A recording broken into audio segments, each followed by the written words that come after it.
Hi. So today we're doing chapter 3. And chapter 3, there's not really any translations I'm in love with out of these 8, but I kind of like the Feng and English. It's not going to be a very long chapter. Not exalting the gifted prevents quarreling.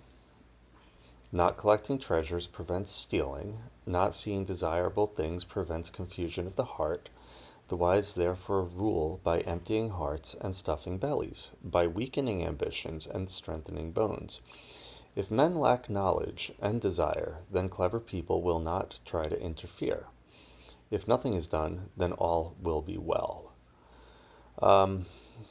Not super great, but yeah. Cleary, completely different sound. Not exalting cleverness causes the people not to contend. Not putting high prices on hard to get goods causes the people not to steal. Not seeing anything to want causes the mind not to be confused.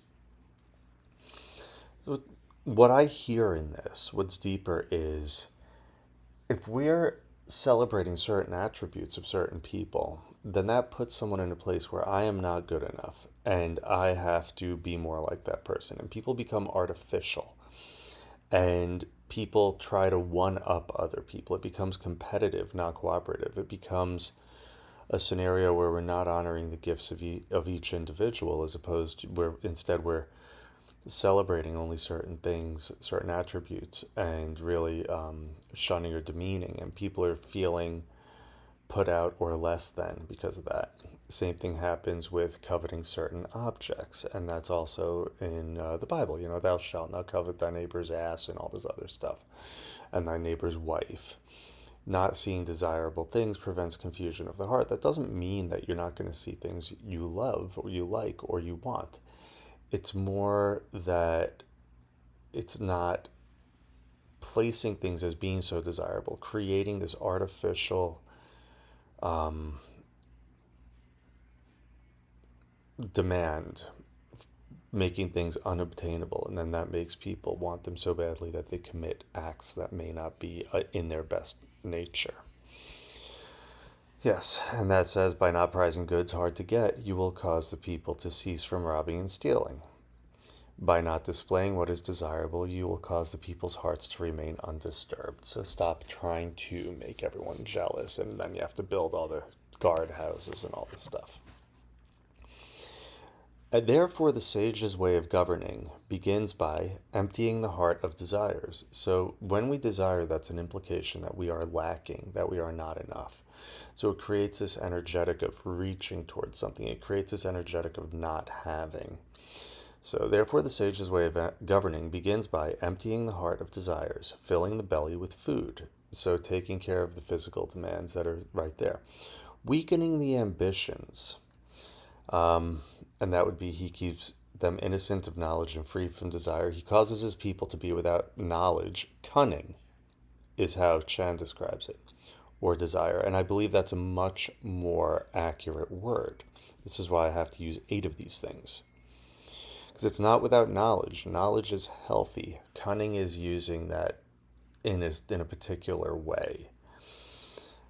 So yeah, right here, Lin. So people may be purified of their thoughts and desires. You see, it's not knowledge, it's thoughts. The mind is a wonderful tool, but a terrible master.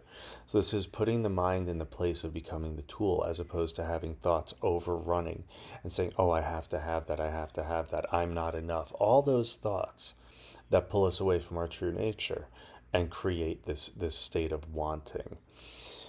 And Cleary, always keeping the people innocent and passionless. Not exactly how I'd want to phrase it, but keeping the people innocent, yes. Passionless, sort of. I would say more lustless. There we go. Feng in English. If men lack knowledge and desire, then clever people will not try to interfere. So really, again, this cleverness, which would be like a wily type of person. If nothing is done, then all will be done. Whaley, yet through his actionless activity, all things are duly regulated. Wu, practice nana-doing, practice not nana-do, which is not doing, and everything will be in order. do that which consists in taking no action, and order will prevail. It doesn't mean not doing. This is the Wu way. This is acting without acting. This is water course. This is following where the tides go. They will carry you. It's doing this minimal work that's just beautifully expressed. That's my belief on what's trying to be said. This is an amazing, amazing book, but I feel like the transmission of it can get clouded very, very easily, which can push people off. So I hope this has helped. Leave a comment or message me if you're interested in more. Thank you.